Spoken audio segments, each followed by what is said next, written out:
Hello everybody, welcome back to another episode of the Access Blockbusters Pod, episode number 72. Thank you guys so much for joining us again, and honestly, I didn't realize before this past week, but this past week was CinemaCon, and that brought a lot of news. Not as much as I thought, actually, once we were in the thick of things, especially with Sony kicking things off. Sony had the first panel of the major studios, I believe, and they had probably the biggest piece of news. And obviously, you guys know what it is. We'll talk about Spider-Man Brand New Day and what that means for the film and the MCU. But the other panels had some interesting tidbits here and there that we'll talk about as well. So lots to get into this week. I know that, a very big movie, the Minecraft movie, or a Minecraft movie, has come out by the time you're listening to this. I likely will not have seen it by opening weekend. I don't know if I will when it's in theaters, but we'll see. If you guys really want me to review it, then I guess I'll go check it out at some point. So we'll have to see how that goes. But yeah, I didn't have plans to go watch it opening weekend. Just was a little busy and had some other things to take care of as well. But anyways, hope you guys enjoy the segments on today's podcast. Like I said, lots of exciting things to talk about. If you are listening or watching on YouTube, make sure to subscribe to the Access Blockbusters YouTube channel. Very, very close as of the recording of this to 1,700 subscribers. Crazy number. Thank you guys so much for all of the support. And if you guys are interested in the audio-only platforms, we have Spotify, Spotify, Apple Podcasts, and Overcast. So make sure to check it out there. Give the podcast a rating. Let me know what you think about the audio-only platforms as well. Let's get into today's segments. All right, guys, here's a little bit of a fun topic that we haven't really talked about on the Access Blockbusters YouTube channel or the Access Blockbusters Pod, but I've been, keeping tabs on it as much as anyone else has who's been following movie news. And now, here's an interesting development.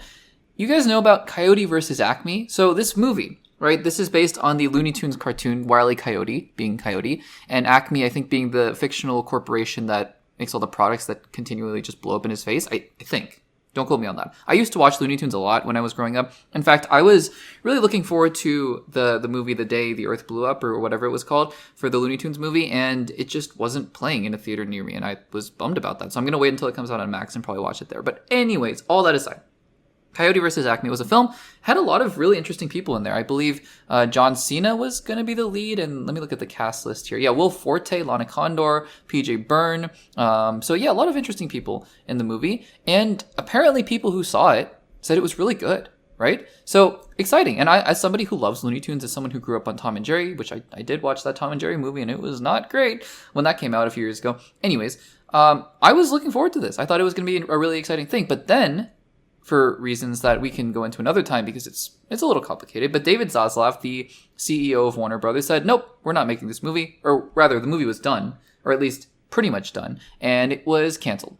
It was canceled by Warner Brothers Discovery to much fanfare because a lot of people have had problems with what David Zaslav has been doing, especially with a movie that is supposedly really good. Because there's the Batgirl situation, which we've talked about before, where apparently that movie was really bad, and even then I have my thoughts on that. You can go check out many segments, or at least a couple segments I did a while ago on the Batgirl movie. But COYOTE versus Acme says, it gets canned, and they're saying basically no one's ever going to see it again. Well, fast forward to today, or when you're listening to the podcast, and COYOTE vs. Acme is going to see the light of day, because Ketchup Entertainment, which I've never heard of this studio before, but Ketchup Entertainment has bought the rights to COYOTE vs. Acme from Warner Brothers, who was not going to sell it to anybody at first. And they bought it for $50 million, which is a lot of money. So, I mean, good on Warner Brothers, I guess, for getting that much money for COYOTE vs. Acme, even though they put in a lot of money into the film, but $50 million, my gosh, okay. And, quote, COYOTE vs. Acme is, quote, expected to get a theatrical release in 2026. And so then we get a quote here from Gareth West, CEO of Ketchup Entertainment. This is what he had to say. Quote, we're thrilled to have made a deal with Warner Bros. Picture to bring this film to audiences worldwide. COYOTE vs. Acme is a perfect blend of nostalgia and modern storytelling, capturing the essence of the beloved Looney Tunes characters while introducing them to a new generation. We believe it will resonate with both longtime fans, myself, and newcomers alike. So again, I mean, that's very corporate speak, right? I mean, sure, we love the Looney Tunes and we think it's going to be whatever. I'm excited. Again, everything else aside, Zaslav aside, Warner Brothers aside, I was excited for the film because I grew up really loving Looney Tunes. I even really enjoyed the Looney Tunes show, for those of you who know, where they put all the Looney Tunes characters in modern settings. And I even thought that was really fun. I really enjoyed that. So I was just really excited to see this film. I was very disappointed that it wasn't going to happen. And lo and behold, it looks like we have something going, and it looks like we have a distributor, Ketchup Entertainment. I've never heard of them before in my life. But we have news now that Coyote versus Acme is likely going to get a 2026 release date, which I think is a very exciting thing. So guys, what do you think? What do you make of the news that Coyote versus Acme is finally going to get released? And are you excited about it, or were you just never excited about it before, and could you not care less, which is fine. That's totally fine. Let me know in the comments down below. Alrighty guys, well, we have a new Star Wars show coming out soon. Surprise! I was surprised. I had no idea this was coming out, but lo and behold, shouldn't have been that surprised because this has happened pretty much every year for the past couple of years. We have a new Tales of the blank Star Wars little miniseries coming out on May the 4th. They've been doing this for the past couple of years. They started out with Tales of the Jedi, which I believe was Ahsoka, and I can't remember the other one, but it was Ahsoka, and then we had Tales of the Sith, I want to say, where we had, I think it was Barriss, and then we had Count Dooku, and I think Count Dooku was Tales of the Jedi, I could be wrong. So they've been little fun vignettes, right? Little fun escapades, re-entries into the world of Star Wars, and particularly for someone like me who has so much inherent nostalgia. This is a big nostalgia episode today on the Access Blockbusters pod. We're going to be talking about How to Train Your Dragon later on as well. But anyways, for someone like me who grew up watching Star Wars The Clone Wars, who loved Star Wars The Clone Wars so much, it was, in fact, I don't know if it's still quality-wise, if I rewatch the entire series right now, if I still would say it's the best thing that Star Wars has ever done, but it will always hold that special place in my heart, Star Wars The Clone Wars. And, it's always great to re-enter that world, the same animation style. It's, they've kept that animation style with these Tales of the Jedi, Sith, and Underworld because even Rebels, right, has a slightly different animation style these days. And so the Bad Batch Clone Wars kind of animation style, which I love. And so we are getting new episodes of these Tales miniseries, and it's going to be Tales of the Underworld, specifically focusing on two of what has to be two of Dave Filoni's favorite characters of all time, being Cad Bane and Asajj Ventress. And I say that because he's really focused on these characters a whole lot throughout his tenure in Star Wars. And who can blame them? They're interesting characters, although as I was watching this trailer, we'll talk about my thoughts in just a second, or I guess we'll just jump into it. As I was watching the trailer, I couldn't help but think, well, now that we know what happens to Cad Bane after he dies in the Book of Boba Fett, spoilers, I guess, which was, I'm not going to say his appearance in the Book of Boba Fett was disappointing in itself. Maybe the fact that he shows up and dies was a bit disappointing and strange, just the fact that he's such an iconic character and you bring him back to kill him. I don't know, is what it is. But now we're getting some backstory with him, which is an interesting thing. And then Asajj Ventress, who I think is one of the more interesting characters. For those of you who have not seen anything but the animation, there are a lot of canonical books and other sources that talk about what Asajj Ventress was up to after Order 66 and her adventures or misadventures with Quinlan Vos, and a lot of really interesting things. And the fact that, when we're introduced to her in the very beginning of Clone Wars, she looks like another Sith in training, or a kind of maybe replacement for, Count Dooku's going to try to overtake Palpatine, and then you kind of evolve, right, with her as a character, and she's an assassin, but she has some misgivings about the whole thing. She tries to kill Dooku later on, so a lot of interesting things with the character. I'm not entirely sure. I guess for Asajj, it's very clear it takes place after Order 66 because she's on the run. And also she has a line in the trailer where it says something like, I was Dooku's prime assassin and I don't want that life anymore. So it's going to be much later. And I would say probably shortly after Order 66, just based on the canonical events of her life afterwards. But we'll see. We'll see where we go from there. And then for Cad Bane, who knows? It could be any time in the past before Book of Boba Fett. Who even knows when that's taking place? I wasn't looking for Easter eggs or really trying to hunt down every single clue or little detail. I was just watching the trailer and enjoying it. So again, I'm excited for this because I think that while we may never get another season of Clone Wars because Clone Wars Season 7 was the quote-unquote ending, led right up to Revenge of the Sith, I would have still hoped for Clone Wars seasons that were still between Season 6 and between Season 7, which was the last one.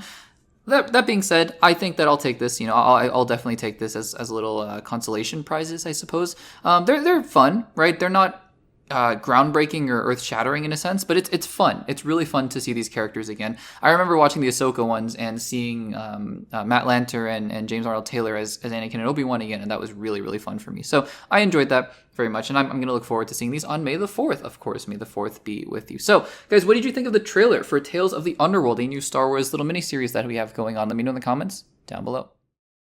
Alrighty, guys, it is crazy to think about, but Superman, 2025 Superman, the film that we have all been waiting for such a long time, is just over 3 months away. Crazy, right? Crazy, crazy, crazy stuff.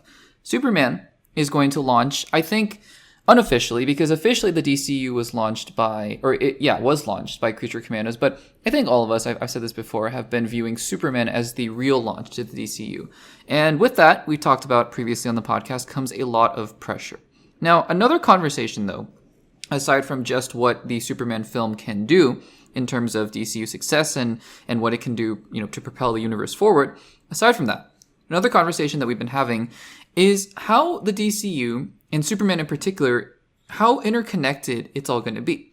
Because I think, and I'm just speaking anecdotally from videos that I've seen and people and articles that I've read, but also comments, right? People talking to me, which I love, by the way, love talking with everyone in the comments and having that discussion. I think it's great. That's part of the reason. It's a big reason why I really enjoy, making these YouTube videos and doing the podcast, right? Is to talk about these things and have some healthy discussion. And a lot of the conversation that I've been having in regards to that is with people who say, well, no, the DCU is going to be different than Marvel because the DCU is going to be standalone. Everything's going to be standalone. And it's fair to say that the DCU, based on James Gunn's comments, is going to be different in the way that they structure themselves. Now, I have been clarifying, and I think this is fair to say from my estimation, that the reason the MCU is struggling these days is not because it's interconnected.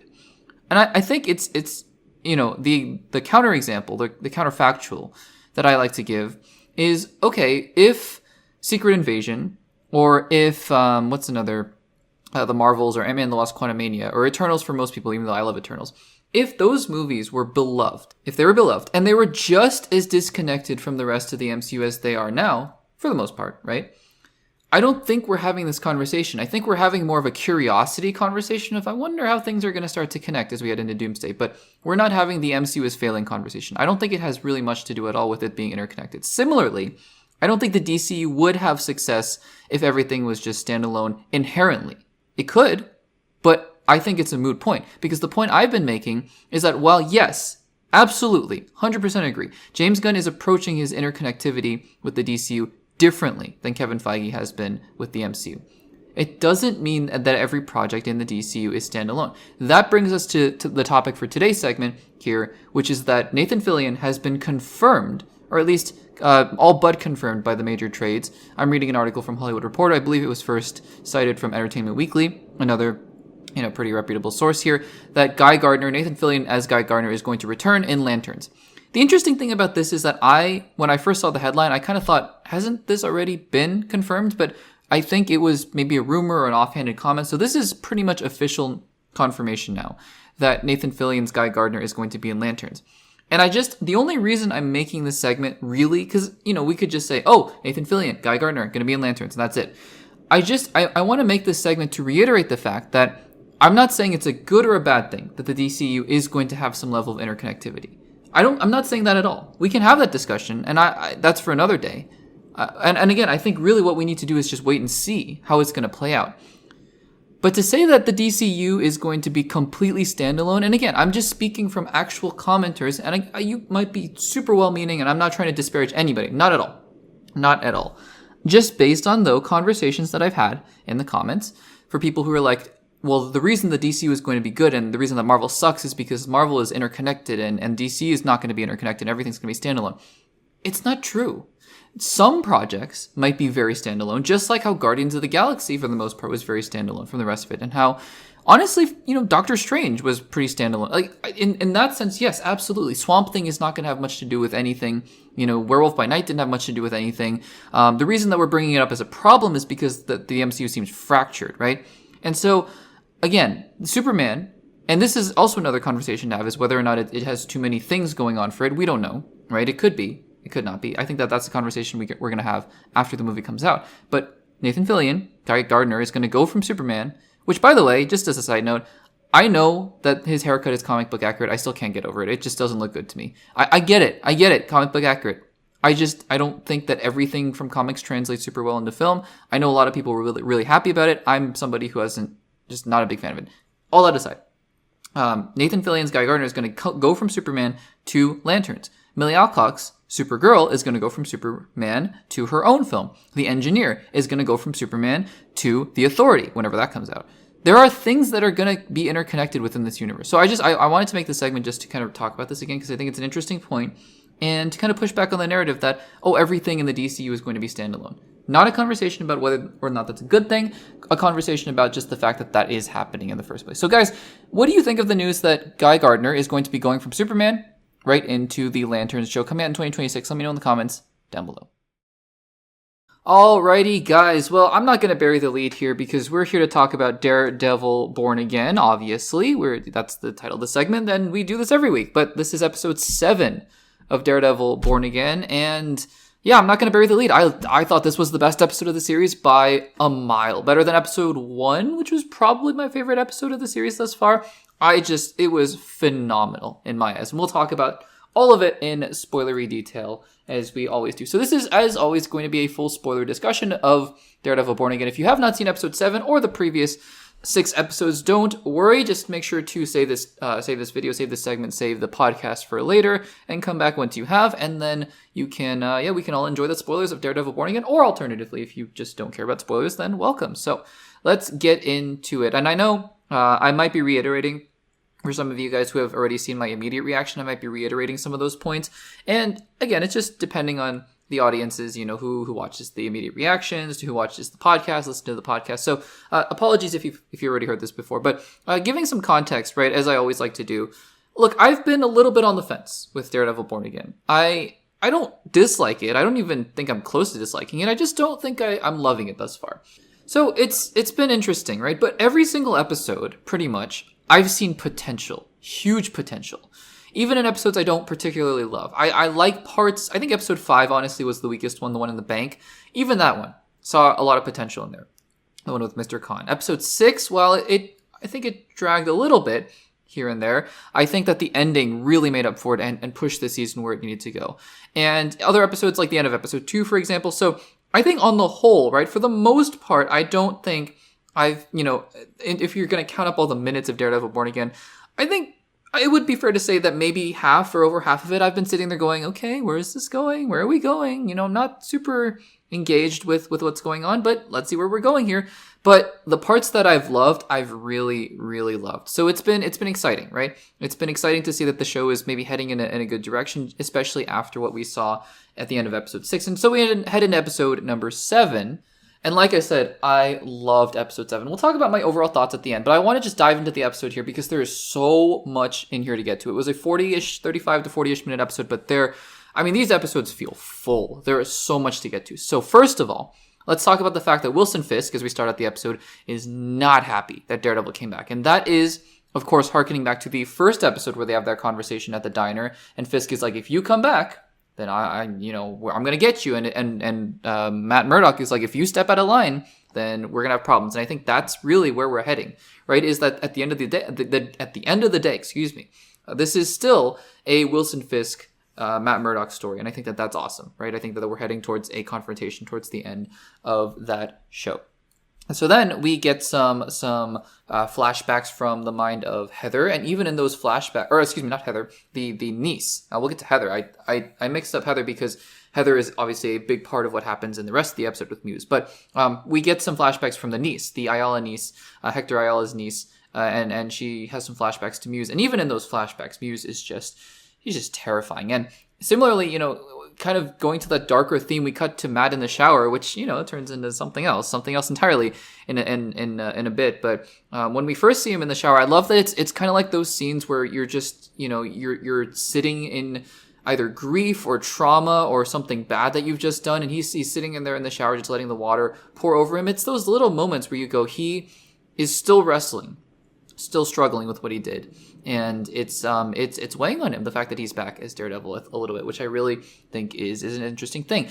So then I wondered, as we started out the episode, because like I said, the beginning, right, it's a little, a lot of Heather going on here, and Heather and Matt have their time in the shower. But, I was wondering, why is there so much Heather at the beginning of this episode? I mean, I don't mind their relationship, honestly, and I actually do really like this sort of this thing that's going on here where Heather is a therapist, right? And so she kind of calls him out because she's the one person who maybe doesn't discern that he is Daredevil necessarily, although I'm sure she's going to figure it out after what happens in this episode. But she's more so calling him out, right? And saying, hey, you're hurting. you're really hurting. And I think that's a really important thing that she's able to do there for him. And then obviously, there's going to be some stuff between the two of them probably after this episode, because their relationship, I think, won't be the same after this. And I'm sure she's going to find out that he's Daredevil, based on what happens at the end of this episode. So then Matt heads to the office with Cherry. And I actually really do like the fact that Cherry knows that he's Daredevil. That was something that was established in episode 1.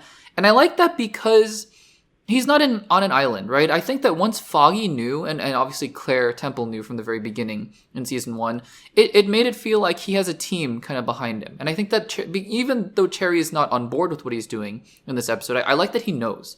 And I don't mind the supporting characters. Obviously, they're not replacements for Foggy and Karen or anything like that. But I really do like that there is a group that's sort of forming around him. And I think that that's really good.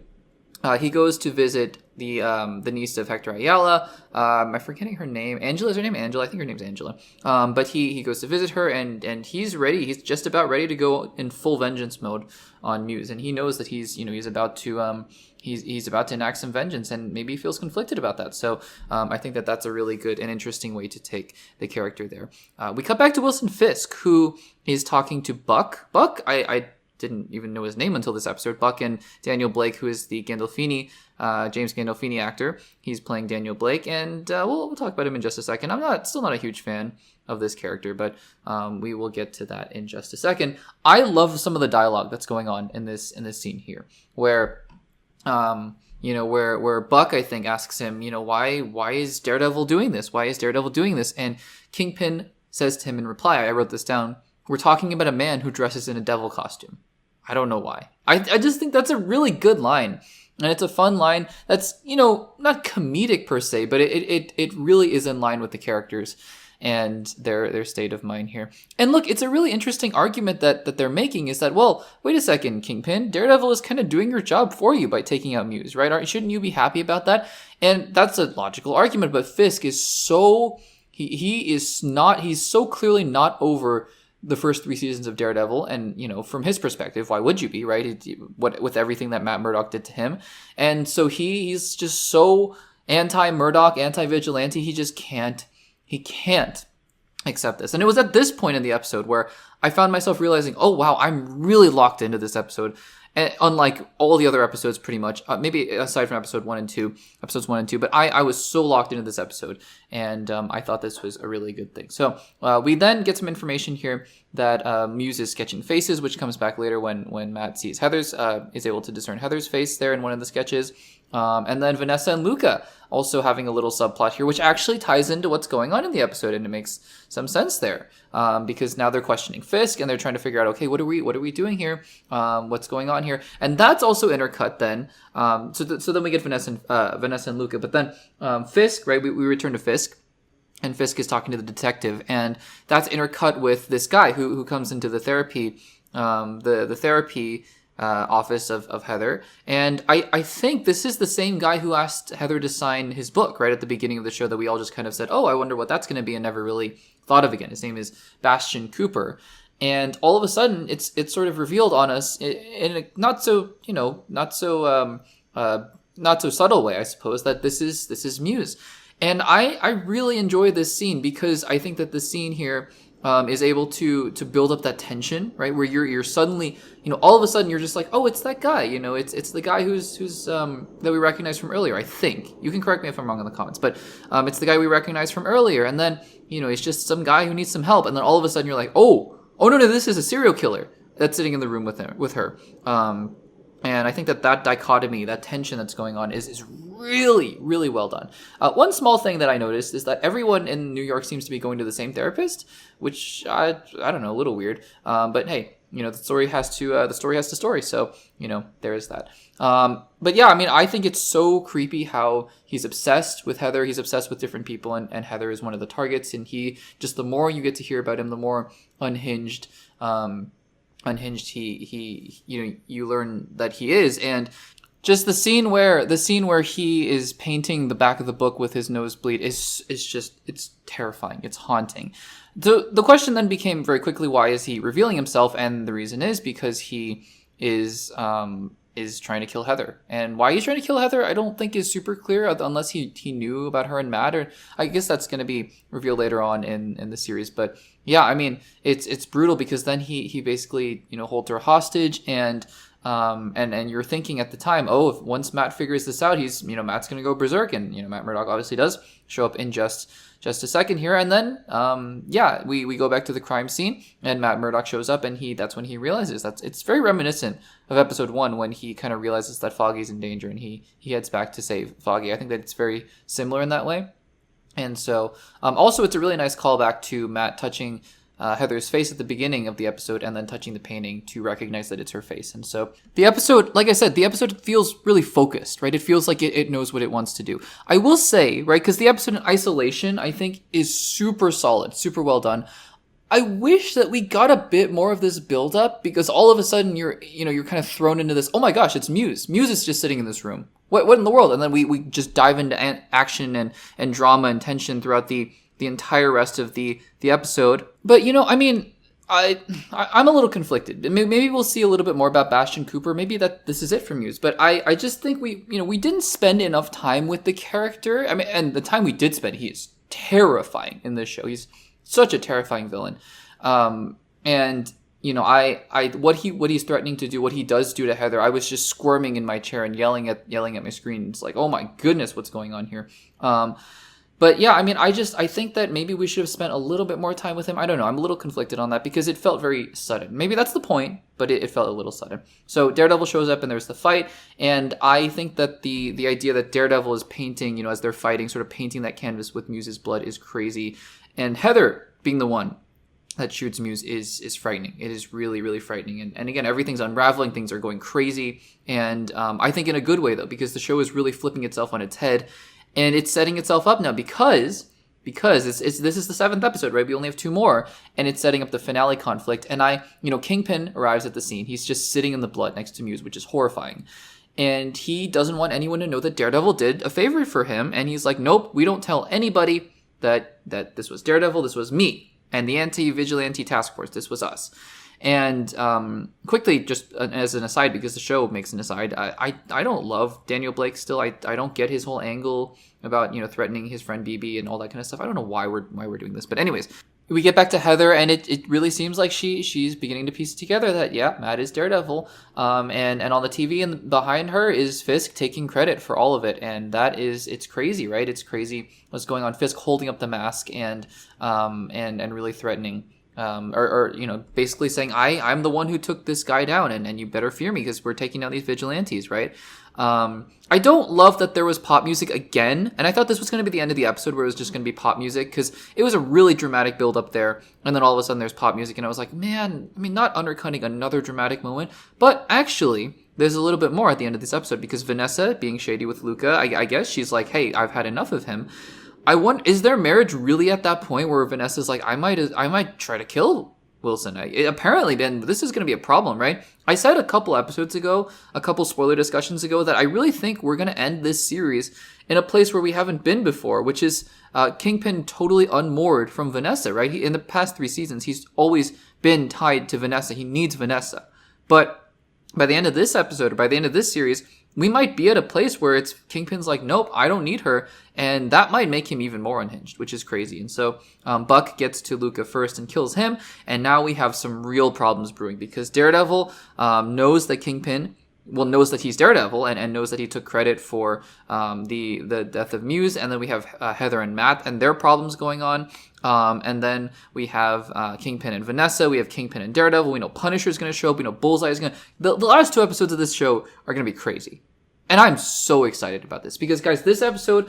What I loved about this episode, it was focused, right? It had the story, it had the drama, it had the action, and it was focused on the story. It turned the entire narrative on its head. It was focused on the overarching story while still having time for the little moments. I loved this episode. Guys, what did you think about episode number 7 of Daredevil Born Again? Did you enjoy it, or did you think maybe a little bit of a weaker episode? But for me personally, like I said, this was my favorite of the bunch. Let me know in the comments down below. Alrighty guys, well, Captain America Brave New World has been out for a little bit, and it has actually surpassed the $400 million mark in terms of box office, which, in fairness, I didn't I wasn't super confident that it was going to do so. So kudos to it. I've talked about the film a lot, especially around the time that it was released. And while I didn't love the movie, I thought it was okay. It was fine. It was decent. And bearing that out, for the most part, because I think a lot of critics were in the same boat. Maybe some loved it a little bit more and some liked it a little bit less. But the ratings here, and whether or not I would give it a positive or a negative, I think I would skew positive, but just barely. This is the definition to me of on the fence. And so the critical reviews, we're just looking at Rotten Tomatoes, which Rotten Tomatoes is not a be-all, end-all, because Rotten Tomatoes asks the critics to put yes or no. Did you like the film? Did you not like the film? Doesn't say how much they liked the film, how much they didn't like the film, right? So Rotten Tomatoes has Captain America Brave New World at a 48%, and it has the popcorn meter, which is the audience score, at a 79%, which is pretty good. It is pretty good, all things considered.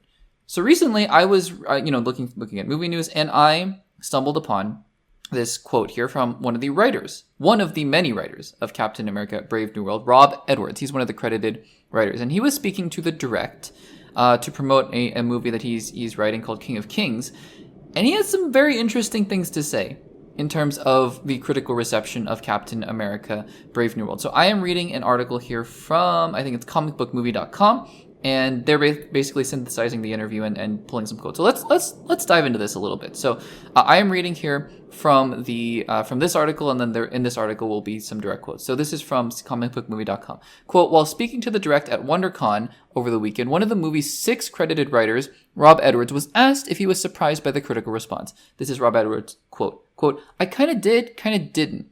I think similar things have happened with a lot of different projects. It was weird to me because some of my friends who are critics, I said, I think you guys missed it. I think you guys got it wrong.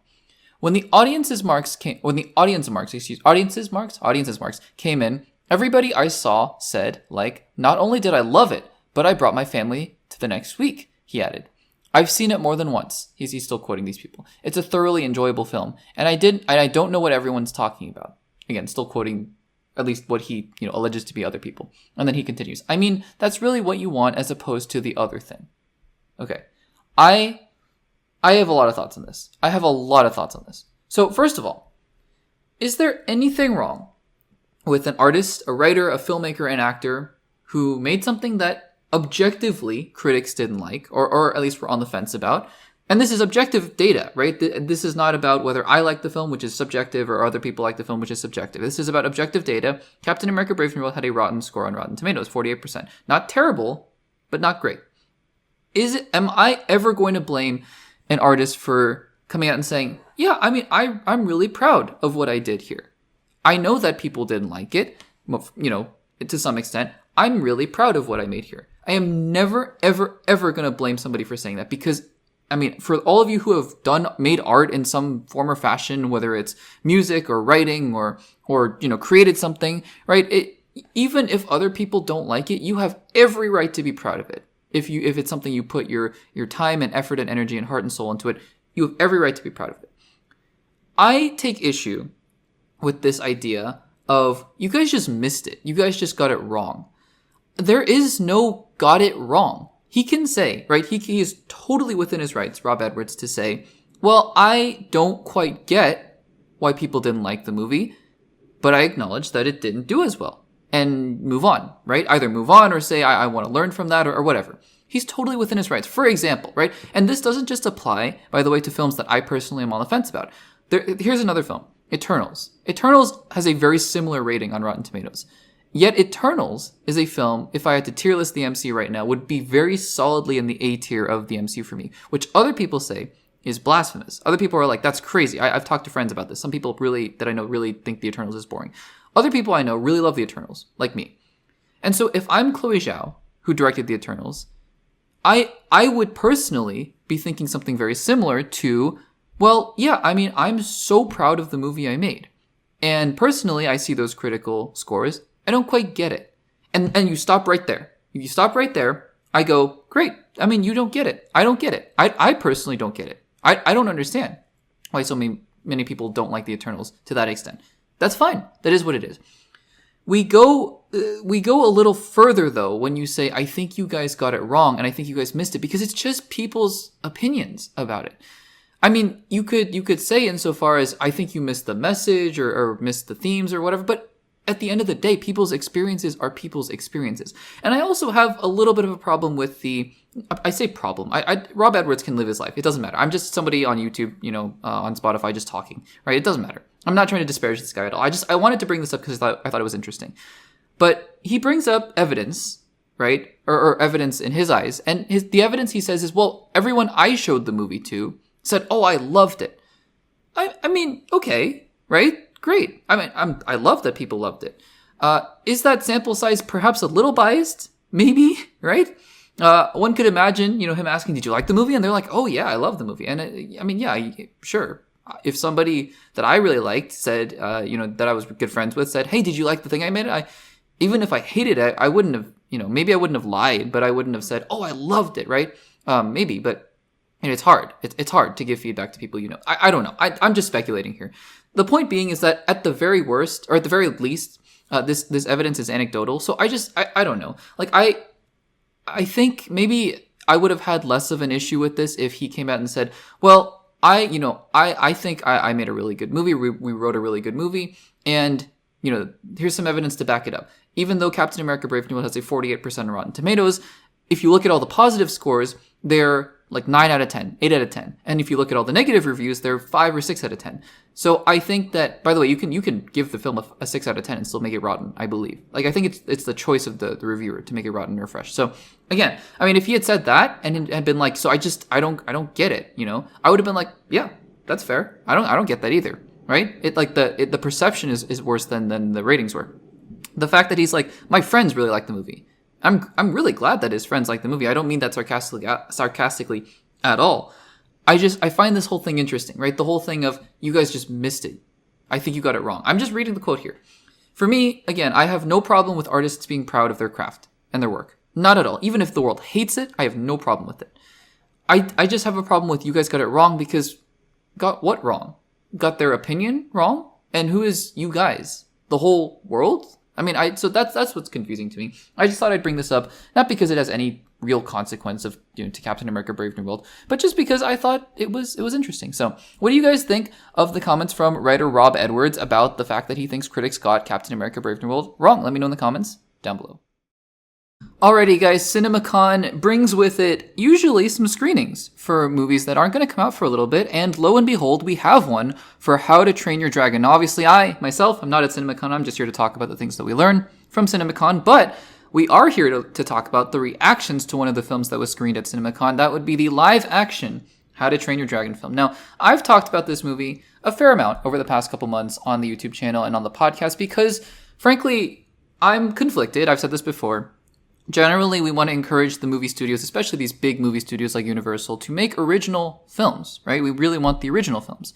That being said, and especially in light of the fact that this is a pretty much looks like a shot-for-shot remake, we'll go through the reactions and see what people are saying. But yeah, I mean, it looks like it's a shot-for-shot remake, and it's disappointing in that regard because, again, you want originality. But man, if I didn't tell you that the nostalgia was made for someone like me. How to Train Your Dragon is one of those films that, yes, I listened to the music and the trailer and it just got me. It got me. So I'm conflicted and I'm looking forward to seeing the movie regardless. So the first reactions are out from CinemaCon. Have to preface this by saying, because I've been snake bitten before. The first reactions, generally speaking, skew way more positive than the initial reviews. So let's not take these literally. I'm not saying that it's, obviously more often than not, you'd want the reactions to the first screenings to be positive because then it just, it bodes well.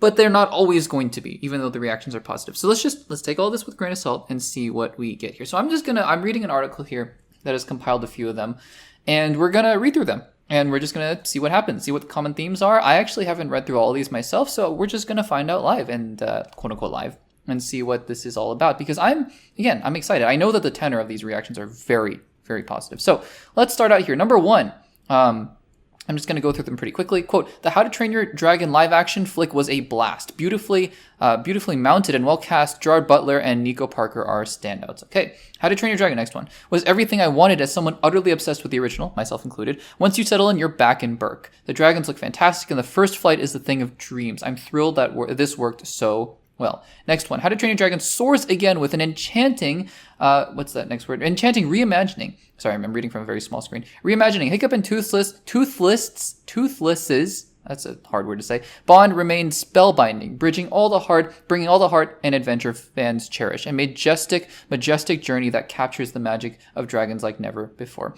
How to Train Your Dragon is a breathtaking adventure that soars to new heights. Dean I'm terrible with names. The director captures the heart and soul of the original while elevating it. Interesting, with fantastic performances, thrilling sequences, and epic thrills. A must-watch in IMAX. Okay, that's interesting. Sounds more like an advertisement, but again, here we are. How to Train Your Dragon was simply incredible. The flight scenes were awe-inspiring. The action was dynamic / riveting, and it retains all the heart and humor along the way. Wasn't exactly sold on this live-action remake before, but I'm blown away. How to Train Your Dragon. I'm just going to go through some of the first sentences quickly because there's a lot of these to go through. How to Train Your Dragon is a gorgeous reimagining of one of the most beloved animated films of all time. How to Train Your Dragon has all the charm of the original enchanted into something I never thought it could accomplish. How to Train Your Dragon was incredible. There are jaw-dropping sequences that truly took my breath away. So again, from this article, and I'm sure that there are more reactions that are just not compiled in this article, but from this article, it's very positive, right? People are saying this is definitely a movie that succeeded in terms of the live-action adaptation. Does this mean, once again, just have to reiterate, does this mean that the reviews are going to be positive? No, absolutely not. One of the key examples that I remember actually was The Rise of Skywalker. I remember from the Rise of Skywalker premiere, the reactions were quite positive. And that film, well, we know how that film turned out. And I'm not even talking about myself. I think the film is whatever. But the critical reaction did not match, in my opinion, the reactions that it got at the premiere. So again, just to be clear, this is not a foreshadowing necessarily a one-to-one of how the reviews are going to be. But you'd rather see this. You would 100% rather see this than the alternative of everyone coming out being like, yeah, that was not pretty good. So I am excited. Again, this is a film that, the target audience is me. It's someone like me who really had nostalgia and grew up on the original, and I can't wait to see what they do next year. Guys, what do you think of the first reactions to How to Train Your Dragon, the live action version? Let me know in the comments down below. Alrighty, guys, so I've been splitting out in the previous segments of this podcast episode. I've been splitting out different announcements from CinemaCon because I think there's a lot to talk about in terms of some major bits of news. Spider-Man 4, for example. Spider-Man Brand New Day. But, I think for Universal, as I looked at Universal and their slate of news and announcements, I didn't think there was anything in particular that warranted me making individual segments. However, there are a few bits of news here, and I'm not going to cover everything in this segment because a lot of it is really, hey, look at this new exclusive clip for the movie that we're not going to show the public, and that's fine. People who go to CinemaCon deserve to see those clips. But for us, it's, well, yeah, the movie's coming. Wicked 2, coming. Jurassic World Rebirth, coming, So for me, there wasn't a whole lot, but there are little bits and pieces here that I think are worth talking about in an overall segment. So in this segment in particular, we're going to compile, I think four particularly interesting bits of news that just, it's not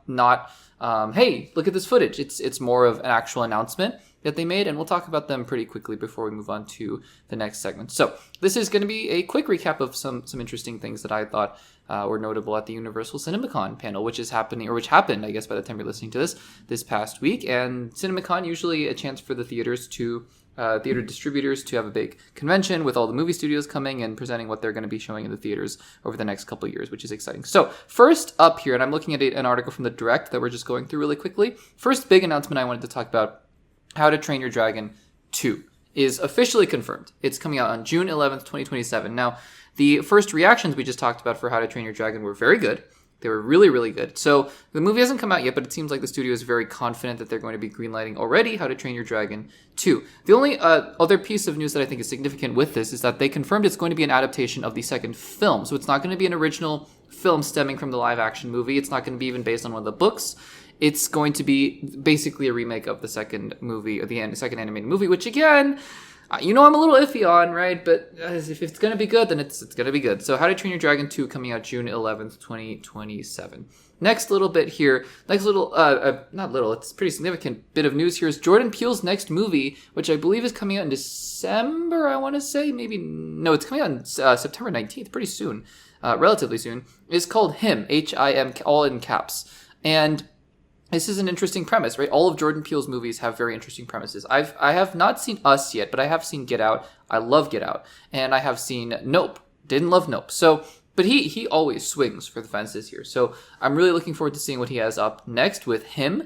And the description of this movie is really interesting. It's starring Marlon Wayans and Tariq Withers.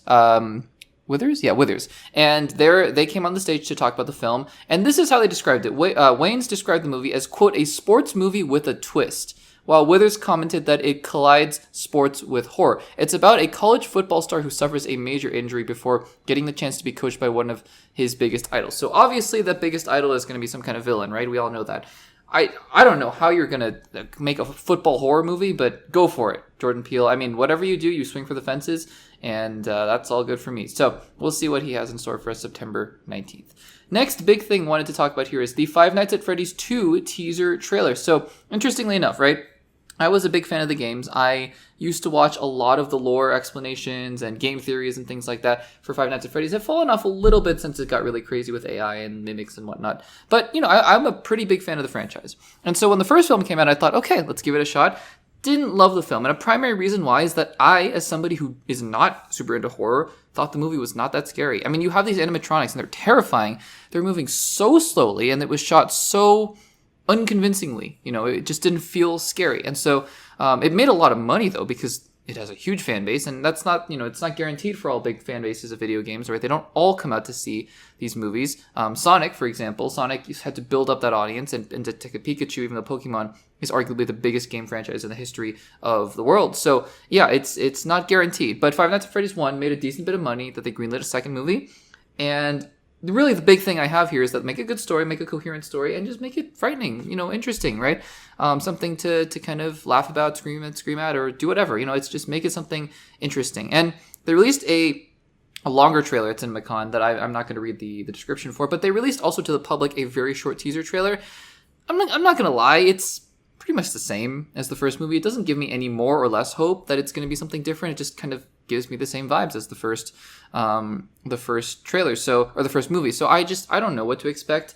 It has a lot of classic cues from Five Nights at Freddy's 2, the video game, with the music box and with Balloon Boy and a lot of other things going on there. So I don't know what to expect. We'll see. I hope that it's a little bit more frightening and a little more dramatic, because the first movie was just kind of boring in my opinion. So we'll see about that. Final bit of news here that I want to talk about is that the April 2026 release date for Illumination Universal has been confirmed to be the Super Mario Bros. Movie 2.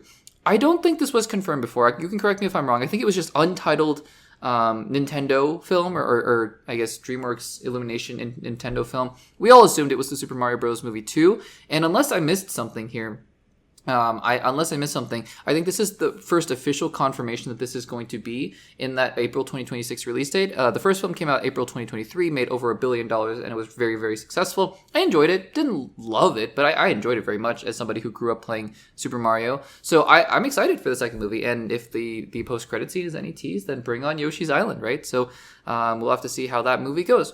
In terms of other things, like I said, there was a lot of, hey, look at this clip from this movie, right? And a lot of movies I'm excited about. For example, Jurassic World Rebirth, I'm pretty excited about. And obviously, Wicked for Good, Wicked Part 2, very, very excited about. But just didn't really want to talk about those, because, I even though footage descriptions are online for a lot of these things, I actually didn't read a lot of them, honestly, because I'm not interested. I know Superman had footage description released online. I didn't even read it, because I'm in the business of knowing as little as possible while also doing this quote unquote job. It's not a job, just, doing this podcast and talking about the news. And so I only talk about the trailers. So, as far as I'm concerned, the less I know, the better. So there is that. Guys, those were the big announcements I wanted to talk about at Universal's CinemaCon panel, aside from, of course, the first reactions to How to Train Your Dragon. What do you think about any of these announcements? Do any of these surprise you? Or are all these as expected? Let me know in the comments down below.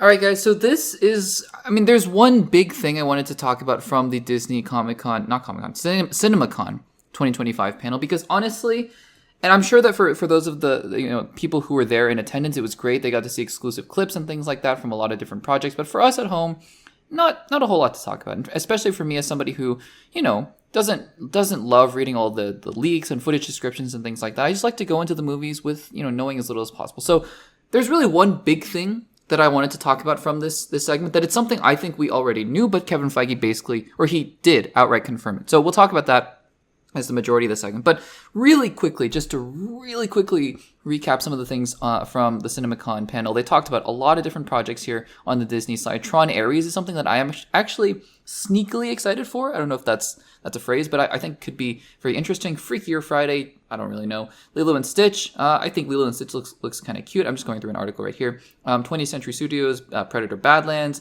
There's a Bruce Springsteen movie, it looks like, or documentary. And then what else do we have? And then we have Thunderbolts, and Thunderbolts is Thunderbolts. I didn't really read through the footage description again because I just don't want to know as much about the film. There are a couple things in the footage descriptions that I did see that we'll talk about, especially when it comes to Fantastic Four, just because it's in all the headlines and things like that. Zootopia 2 and Elio also got some love here, and of course Avatar Fire and Ash, which will be coming out in December. But let's talk about, before we talk about Avengers Doomsday, which is really what I wanted to talk about in this segment, Fantastic Four First Steps. So again, I didn't read through the entire footage description here, and honestly, from what I did read, or what I did happen to skim through, seems like it's pretty similar to what we already knew. There was a game show, and the Fantastic Four on their Earth are pretty popular and whatnot. But a couple big things are confirmed. Things that I think we already knew. Number one, the audience, I didn't get to see it, but they got to see Silver Surfer for the first time. Julia Garner's, is it Shyla Ball? Is that her name? The Silver Surfer that Julia Garner is playing. She comes and warns them that their universe is in imminent danger, or their world, I guess, is in imminent danger. So that is obviously Galactus, and we will see how that manifests. And I think I read somewhere that Reed Richards has a quote where he says something like, I stretched too far, or I stretched the boundaries of the universe, and they heard me, or something like that. So that's interesting. And then obviously the other thing that's been going around is that Vanessa Kirby, Sue Storm, is indeed pregnant in the film. However long for the film, I don't know if it's going to be the whole film. I would honestly be shocked if it was the whole film. Maybe the first little bit in the prologue, and then Franklin Richards is probably running around as well in the rest of the movie. I think First Steps is obviously a moniker that is, of course, the Fantastic Four's first foray into the MCU, but also a baby's first steps, right? Franklin Richards' first steps. And he's obviously a very important character in the Marvel Universe. And he could be a very important character in the multiverse saga as it ends with Secret Wars and Doomsday. So there is that. But speaking of, let's get to really the big piece of news here that I wanted to talk about is Avengers Doomsday, because Kevin Feige, who was not there at CinemaCon, but showed up on a video screen on the set of Avengers Doomsday and said a couple things. Number one, I said a few things, I should say. Number one, they are days away from principal photography. There have been a lot of rumors flying around recently that Avengers Doomsday doesn't have a script ready or anything like that, and they're still they're days away from shooting, but they don't have a script. We've talked about this. A lot of Marvel movies enter principal photography without a finished script. And B, what does finished script mean? Does that mean that, because look, if the entire story is mapped out, if 98% of the dialogue is mapped out, and they're just waiting on, Halle Berry to finish negotiations so they can write a few lines for Storm in there, it's an unfinished script. Am I worried? No.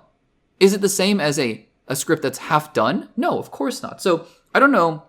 Even if they have a quote-unquote unfinished script going into production, Kevin Feige seems like he's confident in it, and we'll see what that looks like there. Obviously, no guarantees that Avengers Doomsday is going to be good, but I think, whatever these rumors are, I'm not taking them too seriously. Second thing he said is that there are going to be a lot of characters, including Avengers, Thunderbolts, Wakandans, Fantastic Four, original X-Men, and more. And the third thing is what I wanted to touch on here. We heavily speculated that the rest of the Avengers Doomsday cast, there has to be more. That was the title of one of my segments last week. Where is the rest of the Avengers Doomsday cast? Sure enough, Kevin Feige says, quote, "We revealed many, but not all of the cast of Avengers Doomsday." So, many, right? Which is interesting because I would wager that you could have doubled the cast, right? So if he's saying, well, these 27 chairs, and it's funny because I saw on social media that there was a Thunderbolts promotional clip where Sebastian Stan and David Harbour were making fun of it. They were like, hey, you guys need to sit down for this. This is super important. And then there's kind of a long silence, and Bucky goes, they're out of chairs, which I think is funny. I think it's really funny. But anyways, the 27 chairs, I would have thought you could have had 27 more, right? Just based on, Monica Rambeau, Captain Marvel, Miss Marvel, on and on and on, Spider-Man, Hawkeye, Kate Bishop, so the Young Avengers, Miss Marvel. So I said Miss Marvel. But, I think that it's interesting that he said many, but not all, because maybe that means there's still a very targeted few. It's not like it's going to be every single character that we know and love, and it's going to be a lot of them that aren't there in Doomsday are going to be in Secret Wars. So we'll see.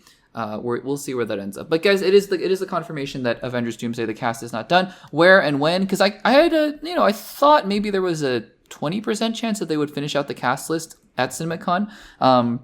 CinemaCon is mostly geared towards 2025, although some studios have been presenting on 2026 as well. So, it remains to be seen. But I don't know if they'll wait till Comic-Con to announce the rest of the cast. Maybe there's a specific reason why they're waiting. Maybe it has something to do with Spider-Man and Doctor Strange. I don't know. So we'll have to see.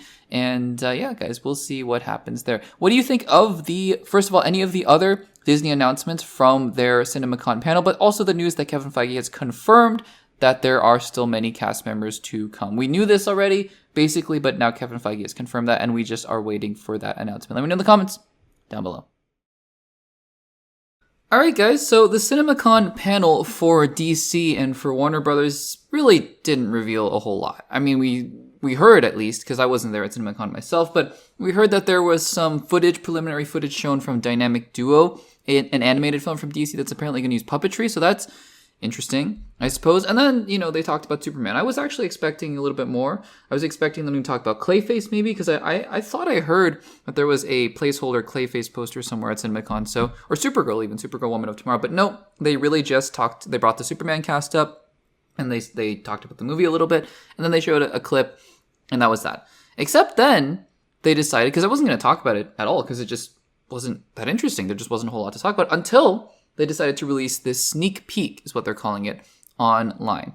Full disclosure, I usually don't watch these and it's 5 minutes long, and I just hesitate to watch any of these kinds of things that are longer than 3 minutes and are not labeled trailers, because for me, as somebody who likes to talk about all these kinds of things, trailers and news and speculation, things like that, but also who loves the experience of getting to see these things for the first time in the theater, I try as much as I can to avoid all TV spots, avoid all clips that come out, and really just watch the main trailers before the movies themselves. That being said, this is Superman, and this is perhaps one of the most, it's most important movies of the year. Not just, the one I'm looking forward to the most, it's not, but perhaps one of the most important movies of the year. And I'm one of the few, it seems like, although there were some who really didn't like the trailer for reasons that I think are valid, and then some who are just haters, and that is what it is. But I'm one of the few people who watched the original, the Superman trailer that came out in December, and I wasn't convinced, right? I liked a decent amount of it, and you can go back, and it's on the YouTube channel. You can go check out my thoughts on that first trailer.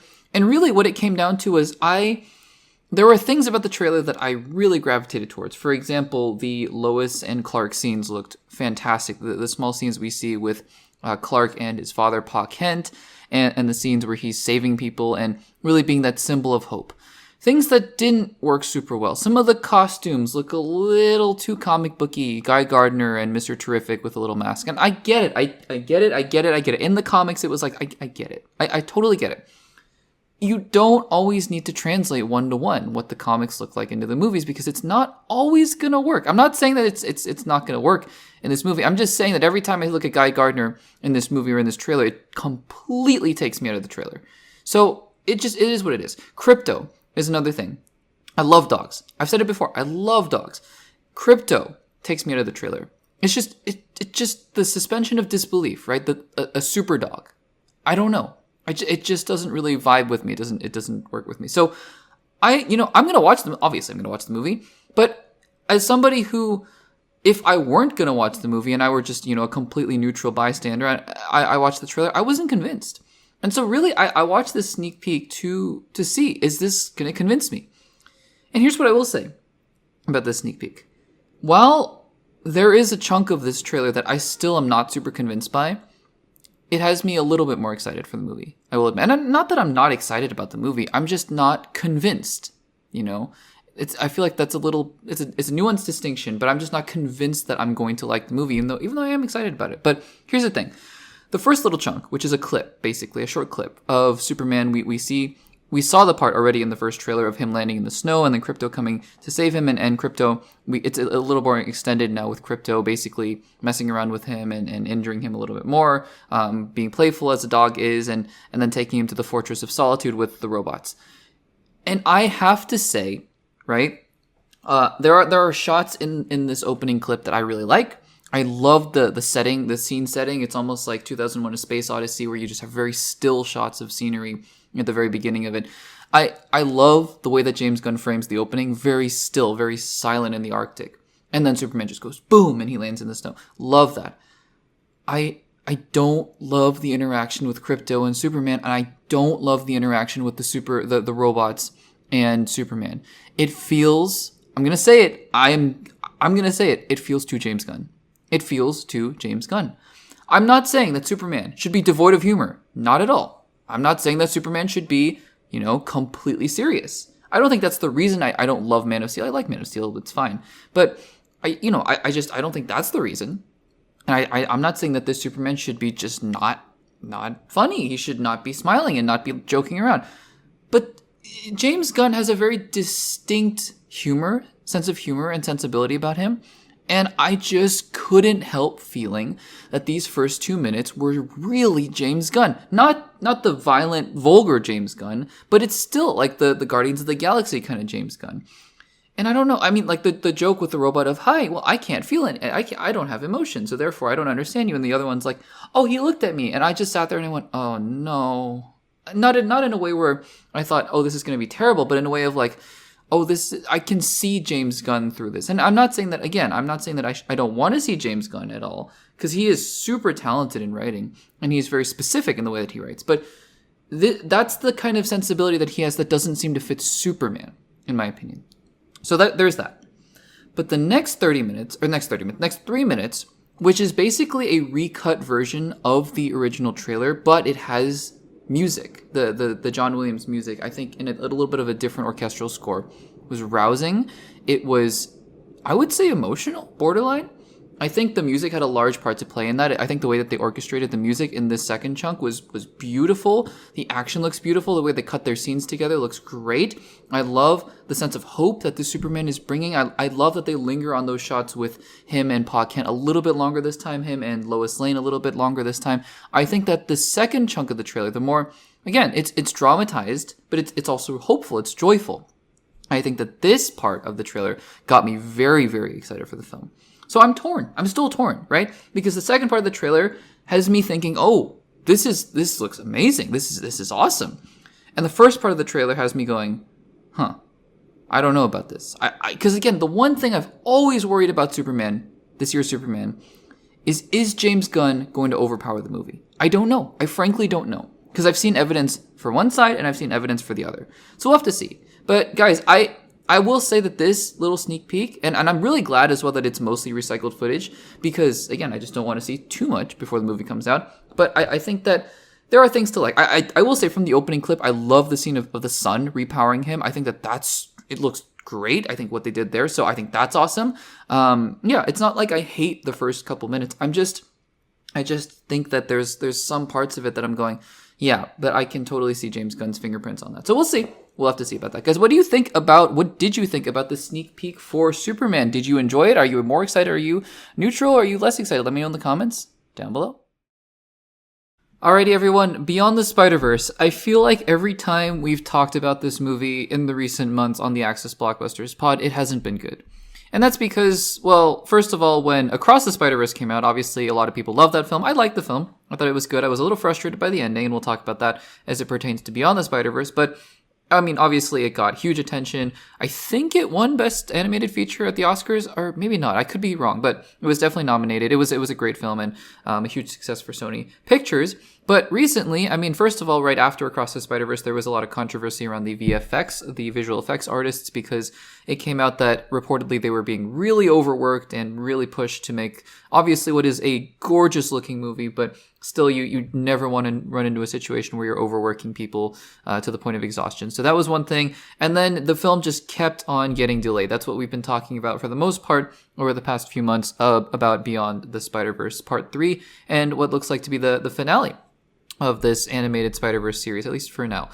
And so, at CinemaCon, Phil Lord and Chris Miller, who are I don't think the directors, but the heads, the executive producers, the gurus behind this project, they came out and they talked about Beyond the Spider-Verse. And so, the biggest and most concrete piece of information that we got is that this film will be releasing on June 4th, 2027. We'll talk about that and its significance in just a second.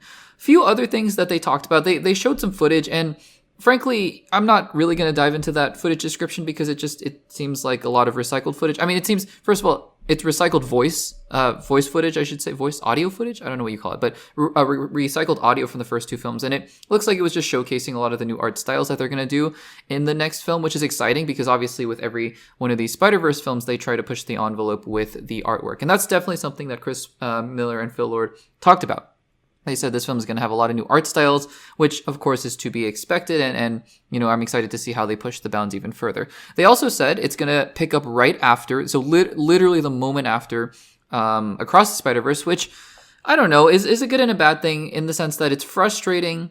I really am not a big fan of movies or TV shows, seasons of TV shows that end and then they're like, wait till next season, and it's like, wait till you see what happens, and it's going to pick up right after because we just decided to cut this story in half. And I get it. Look, I get it that some stories are so big that you got to, figure out a way to cut it in half or do something like that. I feel like sometimes they literally cut it in half and they don't really even try to give these stories a resolution. And I'm not saying that Across the Spider-Verse was the most egregious example of this, but I am saying that it was a little frustrating to watch the ending of that movie, in my personal opinion, because I know a lot of people love that. So anyways, Phil Lord and Chris Miller say that Beyond the Spider-Verse is going to take place, or it's going to start right after the end of Across the Spider-Verse, basically confirming, yes, it is indeed still a part 2 of sorts.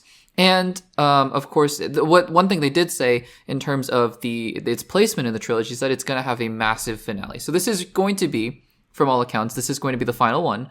Perhaps they do spin-offs. Perhaps they make a Spider-Gwen film, depending on what happens to her character. Maybe, they're doing a live-action Spider-Man noir. I don't know if it's the exact same variant of that Spider-Man noir character that Nicolas Cage was playing in those animated films. We'll see. But it's exciting, right? It's, who knows what the possibilities are, but it looks like this is going to be the finale of that trilogy. And like I said earlier on, this film, I think this is the best piece of news, right? This film finally has a release date.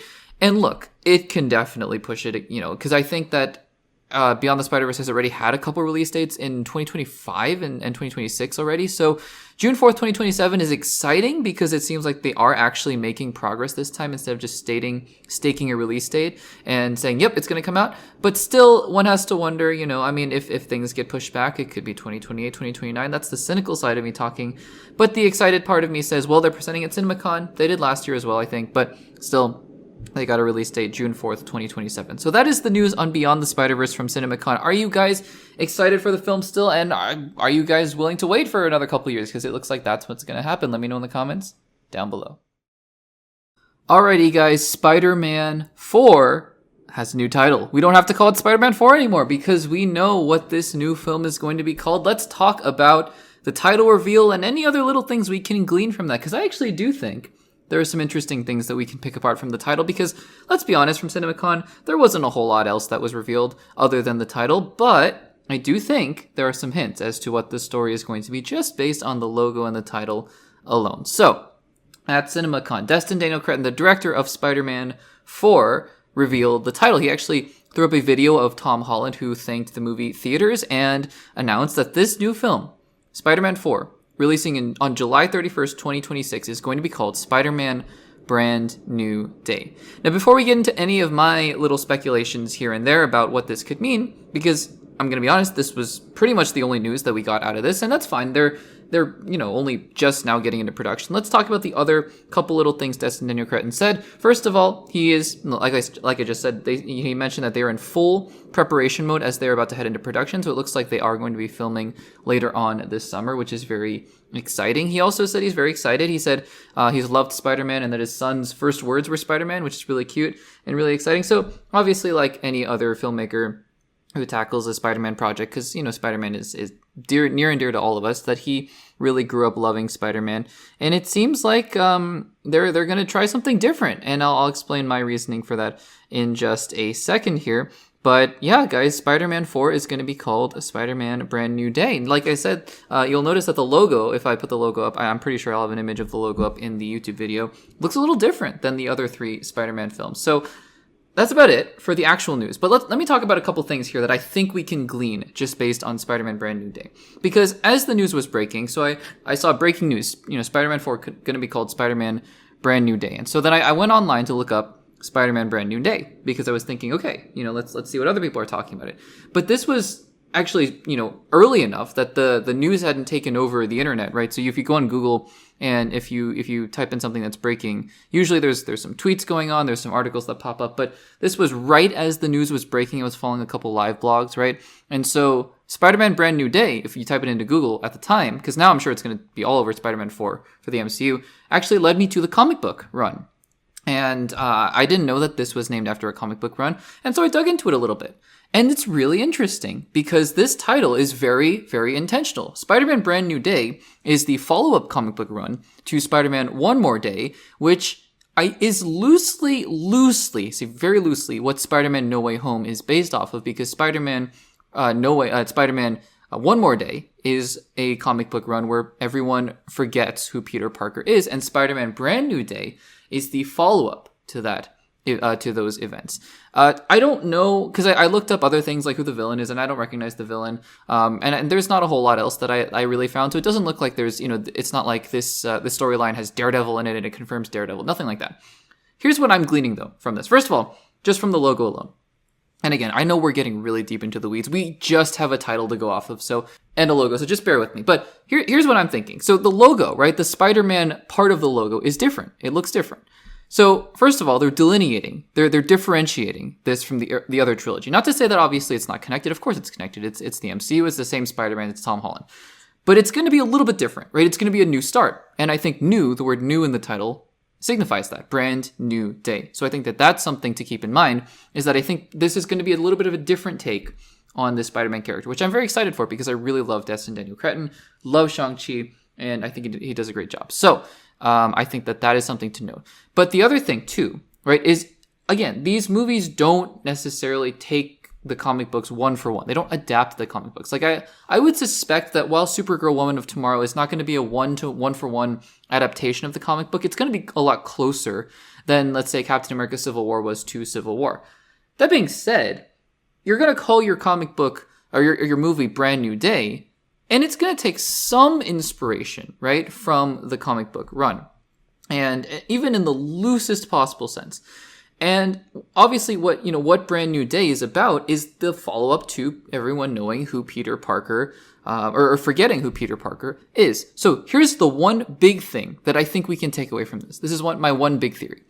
Spider-Man Brand New Day, it's really crazy to be able to call it that, Spider-Man Brand New Day, because we've been calling it Spider-Man 4, is not going to take place on Battleworld. Because think about it. Spider-Man Brand New Day, right, signifies that this is going to be a story that's going to be focused on the ramifications of what happened after Spider-Man No Way Home. I think Tom Holland in his video teased that, oh yeah, there was a big cliffhanger at the end of No Way Home, right? Let's kind of see what happens next, right?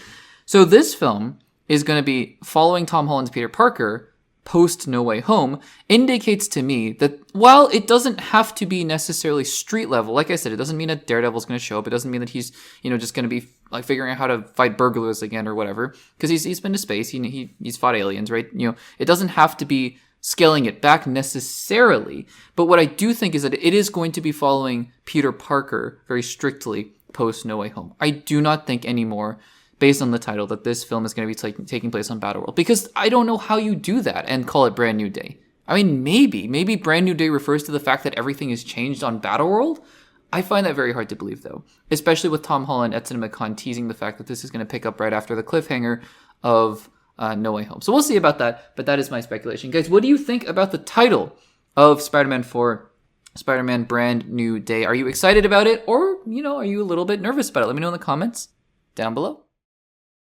Alrighty, guys, and that will do it for episode number 72 of the Access Blockbusters Pod. Spider-Man Brand New Day, Superman Beyond the Spider-Verse, How to Train Your Dragon, so many amazing things in the world of movies, and I'm excited. Because, guys, I mean, even though, we don't know much about Spider-Man 4, Brand New Day, and we don't know too much about Avengers Doomsday, and I mean, I frankly might be one of the only people who has just not been thrilled overall with the Superman trailers, but still, I mean, I'm just excited because a lot of these things they have the potential to be so awesome. So I'm looking forward to a great summer of movies, and I think it'll be a lot of fun. So guys, thank you so much for listening and watching as always. And If you're watching on YouTube, make sure to subscribe to the Access Blockbusters YouTube channel. If you are listening on the audio-only platforms, make sure to give a rating and let me know what you think about the podcast as well. And that will do it. Episode number 72 of the Access Blockbusters pod. I will see you guys in the next one.